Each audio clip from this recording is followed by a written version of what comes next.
Salaamaaleykum. Maaleykum salaam. yow yaay Max. Oui, maay Max. C'est la police.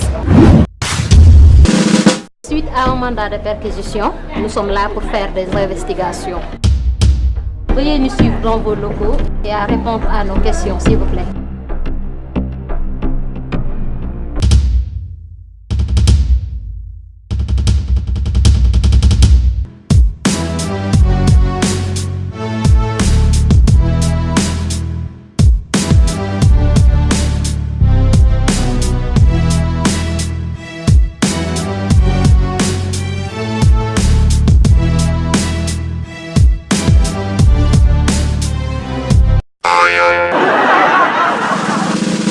am nga chance suñ la fekkoon ak ay faux billets dañ lay déférer directement.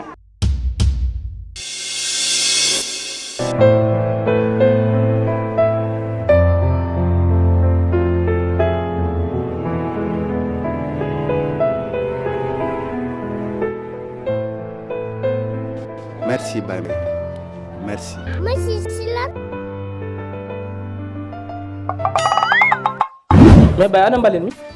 Mbalit bi. Yeah. sama nekk si mbuus bu léegi. am nga chance suñ la fekkoon ak ay faux billets dañ lay déférer directement. Kon ma lii lay tax nga may yuuxu.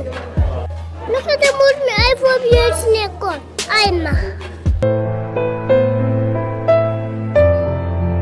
Ma fii la ko fi jaar. Ba ngay dugg sa ay foofu yooyu. Boo bëggee xaalis liggéeyal mu leew la. Nga sa gël dokk ni.